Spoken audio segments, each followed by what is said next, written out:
What is up, everybody? I am RC Gates, and today we're not going to be taking a look at a comic per se. We are instead going to be taking a look at an art book. Now, this isn't a mainstream art book like what you would see from like Marvel or DC. This is instead art from Genuine Comics, a company run by Dave Brink. That is the same company that created Perfect 10, one of the best crowdfunded comics that I've seen in a long time.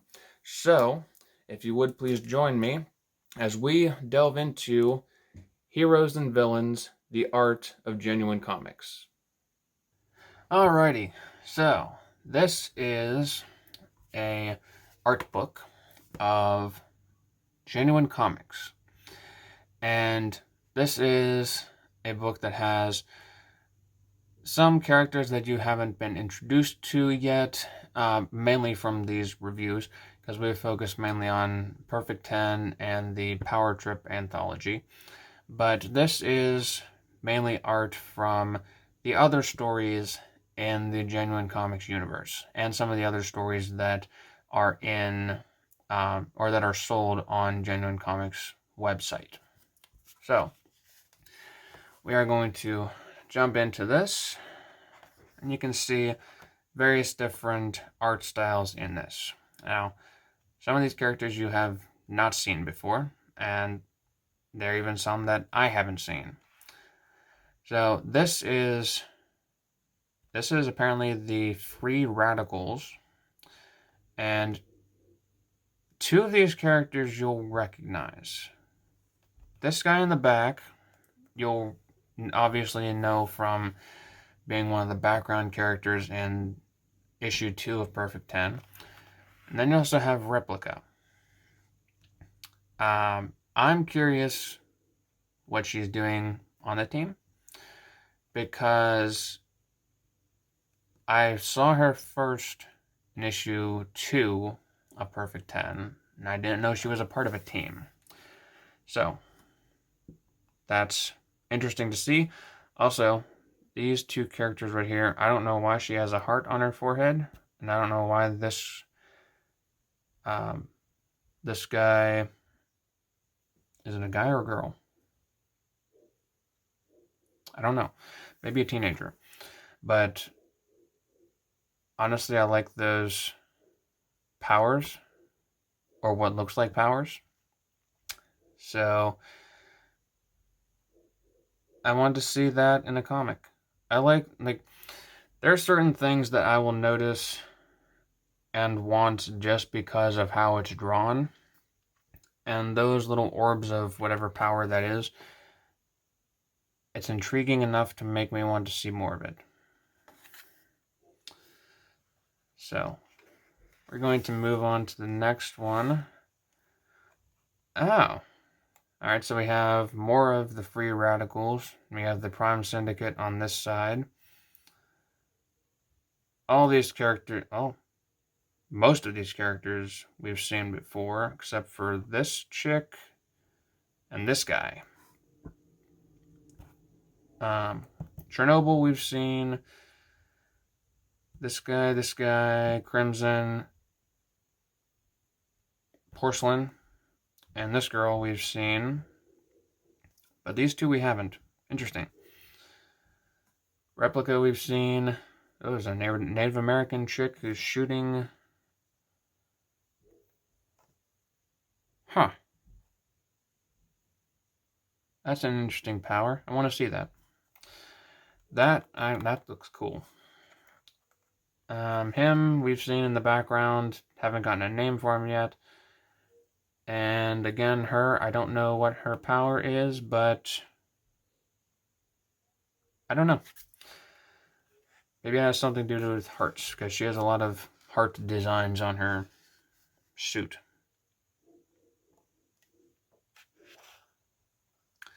There we have Shadow Lion, another character we have not seen before.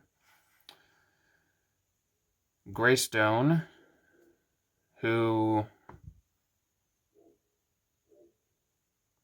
looks almost like this might sound a little bit weird, but he almost looks like the Undertaker from WWE if he was in comic form. I could totally see that. And here we have, I think, the first character that Dave Brink wrote about, and that'd be Earthling. There's two different iterations of him. And also a flower chick. Maybe like a Poison Ivy type character? Not entirely sure.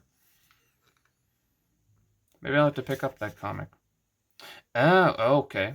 This explains the heart-themed girl. Love Child. She was in issue 2, wasn't she? She might have been. Give me a second.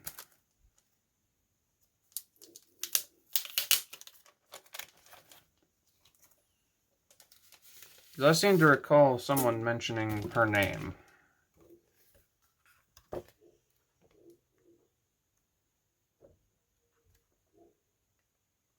Nope, she wasn't in issue 2.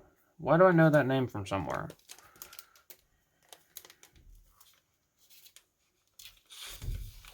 I don't know. Strange. But, anyways, I digress. So, on this side, we have the superhero team, Force Majeure. So maybe like a French team. And if it's not French, then please correct me as to what nationality.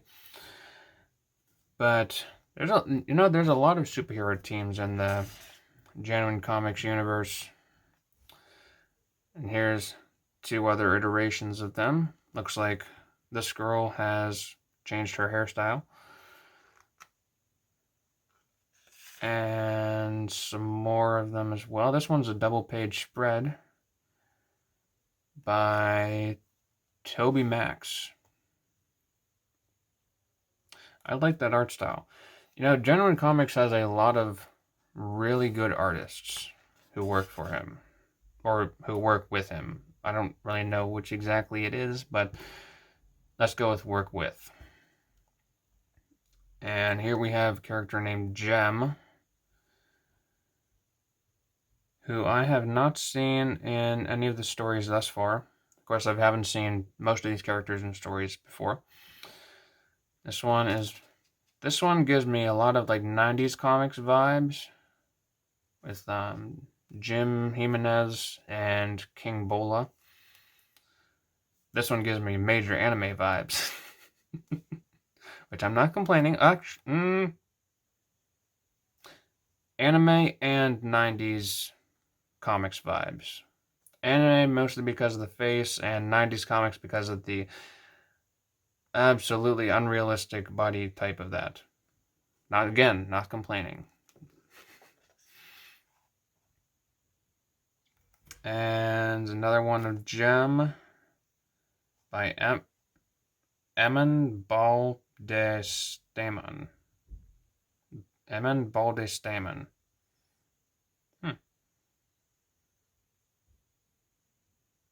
Interesting.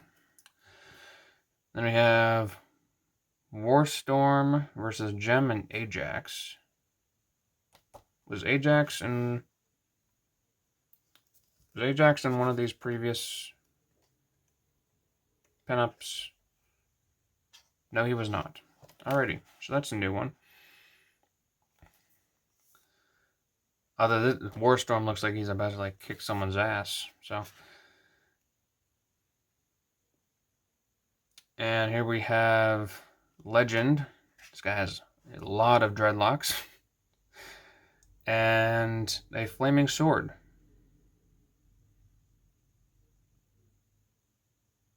And then, alright, well, there's not really much to cover with that, but he looks like he's been through a lot of battles. But he's like, the lines of his muscles are contrasting with the scars on pretty much everywhere around him. So, you also have the Flying Dutchman versus the Migwai, which I think this guy is the one who American Bliss was fighting in the introduction story for her in Power Trip. So interesting to see where he goes from there.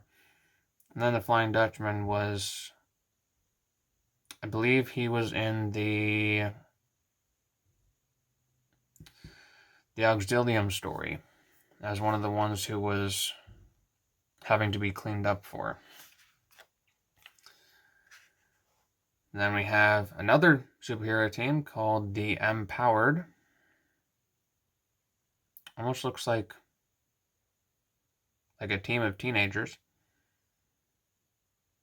And here's that person from what is it called? The Free Radicals. So is the Free Radicals a hero team? Or are the Empowered a villain team?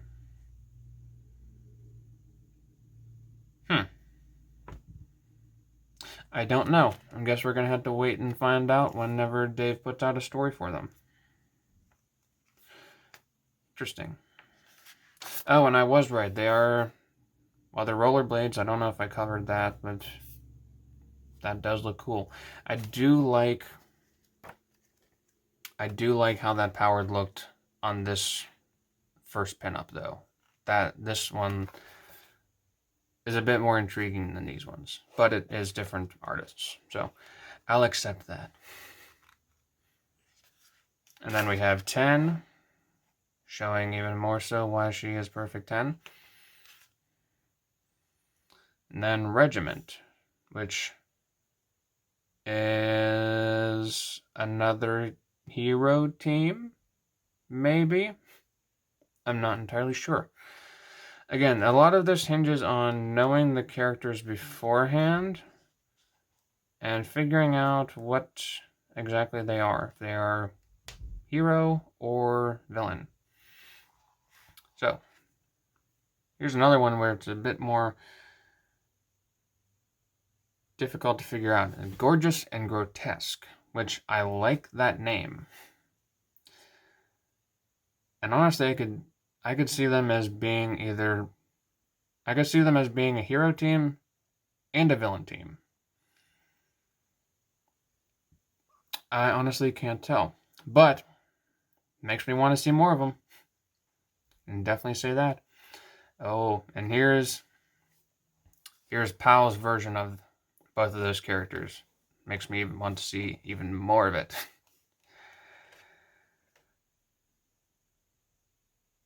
Yeah, I could see them as both. I could see him being like a Thing type character or like a Hulk type character. And her, I could see her being either like a femme fatale or just being like a hot heroine.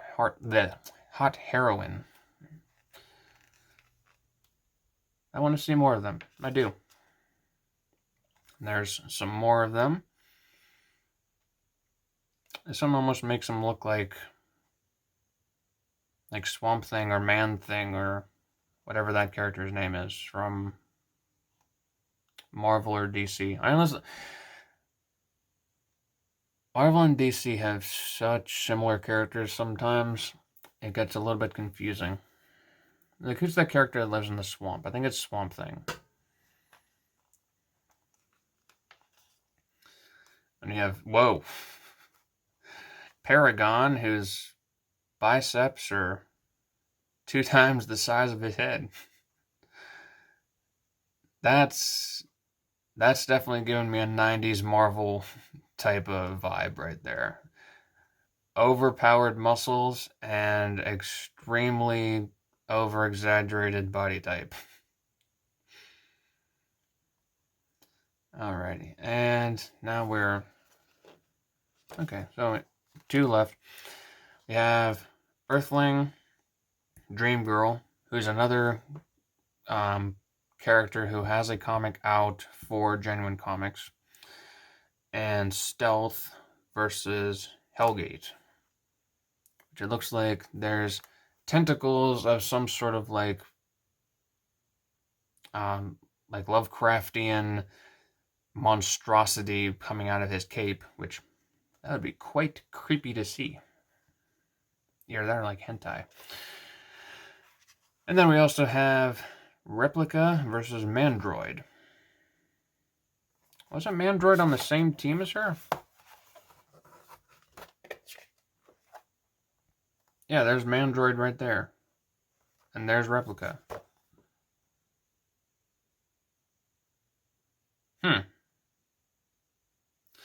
I don't know why they would be fighting if they're on the same team. And it looks like Replica's gone through a couple different costume changes, for sure. So, I don't know what to make of that. I still like Replica, though. Even if she's a villain, I still like her. Alright, and I haven't been able to cover this on any of the other reviews, but at the end of each of the comics, there is always other suggestions for comic books that are out from Genuine Comics and are available for them. So definitely go and check those out. I've already covered Power Trip on the previous review, and Dream Girl, I have ordered that with the Perfect 10 issue 3 campaign, and whenever I do get that, I will definitely be covering it, because like most of these stories, I want to show you guys what is good and what is, I don't know. I want to show you guys what is good and what is fantastic. So definitely go and check these out. There's, oh, hello. Oh, okay. Well, that was a little bit unexpected, but here's another sort of group shot of a lot of the Genuine Comics characters. And as you can see, there's 10 right down there, looking completely different than how she does in the stories. So she's apparently gone through some redesigns. But anyways, there's not really a review for this one because it was just an art book, and I just wanted to show you guys other stuff that you can expect to see. So definitely, as I've said with all of the reviews prior, go and check out Genuine Comics. Go and check out any Indiegogo projects from Genuine Comics. And definitely keep supporting Dave Brink and Pal Rodricks, because they are, well, and anyone else working with Genuine Comics, because they are all putting out fantastic work. If you would like to see more content just like this, please make sure to go over and check out the rest of my channel. You'll be able to see more comic reviews and art book flip-throughs and pretty much other stuff that I'm sure you'll like to see as well. If you would, please like, comment, and subscribe, because I want to make sure that you don't miss out on any future videos. Thank you all for watching, and I will see all of you guys in the next video. Peace out.